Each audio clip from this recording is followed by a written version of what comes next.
मैंने अपने जीवन में अब तक के, पत्रकारिता के जीवन में नहीं, टोटल जीवन में इतना तेज कोई दल, कोई नेता नहीं देखा जो बच्चा पैदा हो और शादी की भी खबर साथी डिलीवर कर दे। बोले 25 साल बाद क्या, अभी कर दो। सिसोदिया जब घर से निकले तो आ गया कि जेल के ताले टूटेंगे, मनीष सिसोदिया छूटेंगे। वो तो जेल में थे ही नहीं, और अभी भी सिसोदिया के जेल के अनाउंसमेंट नहीं हुआ। नहीं तो मतलब बिफोर टाइम बैटिंग चल रही है क्या ताकि साहब? भगत सिंह और चंद्रशेखर आजाद का मामला तो हमने सुना ही था, दूसरी आजादी की लड़ाई ये भी सुना, लेकिन इसमें मुझे बड़ा आश्चर्य हुआ। अभी तक हम लोग चैनलों में लड़ाई होती थी कि सबसे तेज कौन, लेकिन आपने तो एनएल चैनल सब बेकार कर दिए। सुबह 10 बजे ठोक दिया, बोले जेल के ताले टूटेंगे, मनीष सिसोदिया छूटेंगे। अब आस पड़ोस वाले देख रहे कि मनीष तो अभी गिरफ्तार ही नहीं हुए। ताकि साहब ये अदा क्या है, इसको क्या कहते हैं?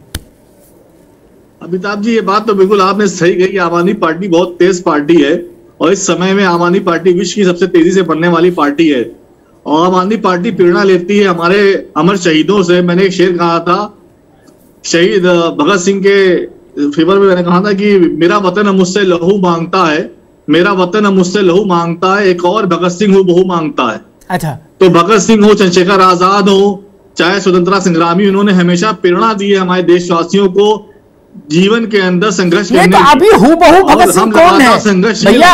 एक मिनट, धीरे धीरे चलाओ, हमारे साथ तो इतनी तेज ना भागो, हम आपके मुकाबला कहां कर पाएंगे। अभी हूबहू भगत सिंह कौन है? सिसोदिया, संजय सिंह, अरविंद कौन है? मतलब तो बताते चलो ताकि ज्ञान बढ़ता रहे हमारा भी। देखिए, हर भारतवासी भगत सिंह है, जलेबी बना रहे भगत सिंह है। नहीं, और ये तो समय बताया ना मोहम्मद तकी की बात नहीं, मोहम्मद तकी की बात कौन है? ना मैं मोहम्मद तकी की बात काट रहा हूँ। एक मिनट, भाजपा छोड़ो, भाजपा आपका क्या मुकाबला करेगी? आपने तो जब गिरफ्तारी के बिना गिरफ्तारी घोषित कर दी तो कौन माइकल लाल आपका मुकाबला कर लेगा भैया? भारतीय जनता पार्टी जितनी मेहनत आम आदमी पार्टी पे कर रही है, लगता है सरकार गुजरात में बना मैं मोहम्मद तकी को रोकूंगा और 2024 में सरकार बनेगी। ये सब बातें प्रेस कॉन्फ्रेंस में, मेरे में बहस करो मेरे सवालों पर। ये वहां गुजरात में क्या चमत्कार होगा? अब भाजपा को बोलना है कि हम इतनी सीट जीतेंगे तो प्रेस कॉन्फ्रेंस करो, तकी को बोलना है तो प्रेस कॉन्फ्रेंस करें, या नहीं? मैं मोहम्मद तकी की बात को काट रहा हूं, अरविंद केजरीवाल की बात को बड़ा मान रहा हूं उनकी बात से। उन्होंने कहा हर भारतवासी, नहीं ऐसा नहीं। अरविंद केजरीवाल ने 2 लोग घोषित कर दिए, कहा मनीष और सत्येंद्र जैन भगत सिंह हैं, बात खत्म हो गई। अब अरविंद केजरीवाल की माने कि आपकी माने, बताओ? हर भारतवासी भगत सिंह बनने की प्रेरणा रखता है। अरे बन गए अरविंद, अरे भाई अरविंद जी ने कहा बन गए, आप कह रहे बनेंगे। उल्ला खां बनने की प्रेरणा रखता है, हर भारतवासी रोशन लाल बनने की प्रेरणा रखता है। रोशन तो ठीक है, अभी हमारा प्रेरणा स्रोत रहे, इन्होंने हमेशा प्रेरणा दी है। अभी रुकिए, मुझे आज थोड़ा सा सख्ती करनी होगी, क्योंकि आज तकी साहब की पार्टी बहुत उत्साह में है और वो इतने उत्साह में है कि वो कुछ भी घोषित कर सकती है। किसी को अंबेडकर, किसी को गांधी, किसी को जवाहरलाल, कुछ भी धाए माए सब तरफ बैटिंग चल रही है। भाई एक बात नहीं समझ पाए ए.के. मिश्रा जी, गिरफ्तारी के बाद हंगामा मैंने सुना। मैंने बड़े बड़े राजनेताओं को गिरफ्तार होते देखा, बड़े बड़े धर्माचार्यों को गिरफ्तार होते देखा, कांची के शंकराचार्य को गिरफ्तार होते देखा, जयललिता के समय में मुलायम सिंह के जी के रिजीम में स्वरूपानंद जी को गिरफ्तार होते देखा, सब देखा। लेकिन आदमी सड़क पर आराम से जुलूस में हो और उसकी गिरफ्तारी की घोषणा करके नारा लग जाए, ये नहीं देखा।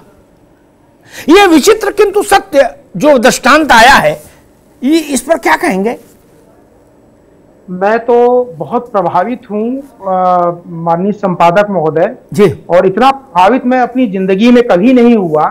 एक ऐसी नवीन विचारधारा राजनीति में चली है कि प्रेरणा स्रोत को पेड़ा स्रोत बना दिया जाए, पेड़ा खाने वाली मिठाई। प्रेरणा स्रोत को पेड़ा स्रोत बना दिया जाए।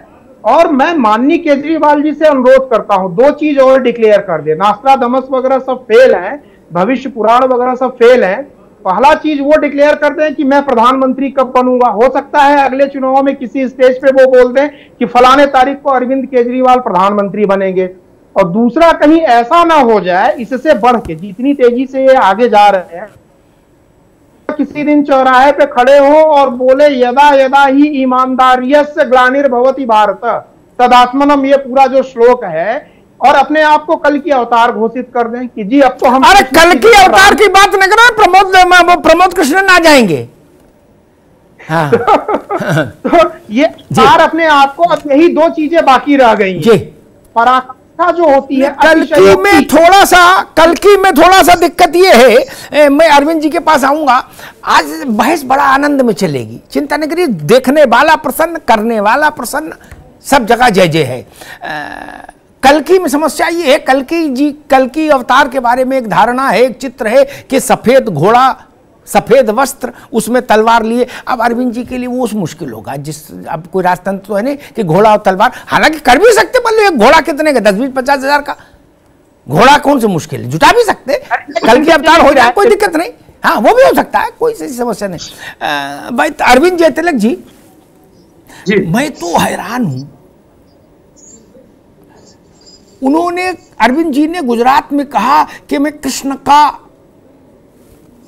वो हूं, वंशज हूं, कृष्ण का अवतार, कृष्णावतार हूं, और मुझे एक विशेष कार्य से भेजा है धरती पर कि कंस की औलादों का नाश करना है।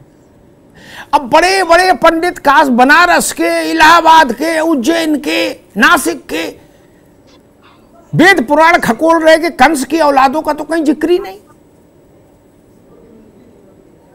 कंस, जरासंध का जिक्र, कंस के बाप का, और कंस का जिक्र, कंस मारा गया, बात खत्म, कहानी खत्म, फिर दूसरा चैप्टर शुरू हो गया। अब बड़े बड़े ब्रह्मवेत्ता परेशान हैं कि अरविंद जी ये कौन सा नया शास्त्र लाए हैं खोज के। वहां तक भी बात रहती तो ठीक थी। एक हमारे दर्शक ने हमको लिखा कि सर जी ये जरूर शाम को इस पर जरूर चर्चा करिएगा कि दो भगत सिंह कैसे, एक को खुदीराम बोस कर देते, बिस्मिल्लाह कर देते, और कुछ कर देते। सत्येंद्र जैन, उनकी याददाश्त भी चली गई, सुन रहे हैं। अब उनको तो पता भी नहीं कि वो भगत सिंह बताया उनको कि गांधी जी बताया, उनको छोड़ देते, सिसोदिया जी को बना देते। तो एक में ही दो कैसे चलेंगे? 50-50 रहेगा क्या अरविंद जी? आधा भगत सिंह उधर, आधा इधर, जैसे खट्टा मीठा आता है नमकीन, वैसे आधा आधा जी। अमिताभ जी, डर के आगे जीत की हवाबाजी सिर्फ विज्ञापनों में ही देखने को मिलती है, लेकिन वो कहा जाता है ना कि खलनायकों की लोकप्रियता का फंडा फिल्मों में नहीं चलता है, सियासत की दुनिया में भी खूब चलती है जी। आपने कहा कि आपके दर्शक ने कहा कि भगत सिंह 2-3 क्यों नहीं हो जाए, कोई खुदीराम बोस हो जाए, लेकिन इनके पास विकल्प है। आप देखिए, सत्येंद्र जैन से विजय सिंगला तक 18 मंत्री विधायक जेल जा चुके हैं। चाहे तो ये सबका जो है, तो बाकी को बचा के रखा, मैं समझ गया, ठीक। आप ये कह रहे हो बाकी को बचा के रखा है, ठीक है। हाँ, वो बारी बारी से सभी लोगों का जो है नामकरण होगा, बस वक्त आने दीजिए। आपने देखा कि 1997 में जब लालू प्रसाद यादव जी जेल गए, जब बेऊर जेल से निकले, तब उनका उसी तरह से स्वागत हुआ जैसे वो आजादी की दूसरी लड़ाई जीत करके आए। ना भैया, आज की इन परिस्थितियों मैं अरविंद भाई, मैं दूसरी बात कह रहा था। लालू जी जेल गए, जेल काटे, तब निकले, तब हाथी बैठाए गए, ठीक। मैं कह रहा हूं जब आदमी कार में जुलूस में घूम रहा, तब उसकी जेल की घोषणा हो गई, और ये भी हो गया जेल के फाटक टूटेंगे, मनीष सिसोदिया छूटेंगे। मैं कह रहा हूं आज तक कोई माई का लाल ये साहस कर पाया, गांधी जी से लेके और आज तक राहुल गांधी तक कोई ये साहस नहीं कर पाया भारत की राजनीति में कि बिना, जो आदमी खुला घूम रहा है, मस्त है, नारा लग रहा है, झंडा फहर रहा है, माला हो रही है, फूल हो रहा है, उसको जेल घोषित कर दिया एक मुख्यमंत्री ने। मैं कह रहा हूं ये चमत्कार, ये मौसम का असर है, त्योहारी मौसम है, उसका असर है, क्या है मसला? आपने भी कहा ना कि किस शास्त्र से ये लोग लेकर के आए हैं, तो ये सियासत का विज्ञापन शास्त्र है। यानी वो जो भ्रष्टाचार के कंधे पर सवार होकर के आए, अब उनको ये बुरा लगता है कि हम लोग तो साफ सुथरे मसीहा बनकर के आए थे, हम लोगों पर तो वो होली काऊ है, पवित्र गाय, हम लोगों के ऊपर तो कोई उंगली उठा ही नहीं सकता। इस देश में किसकी हिम्मत है, चाहे संवैधानिक संस्थाएं हैं, राजसत्ता हो, सरकार हो, कोई भी हो, हम लोगों के ऊपर जो है कोई उंगली नहीं उठा सकता है। हम लोग अछूते हैं इन सब चीजों से, यानी लेकिन एक चीज अमिताभ जी देखिए, जो लोग तलवार के धार से जीतते हैं ना, वो तलवार के धार से ही खत्म भी होते हैं।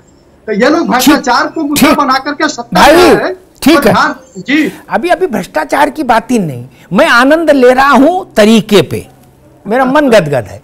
भ्रष्टाचार सदाचार कौन किसको रो रहा है भाई, अदालत देखेगी।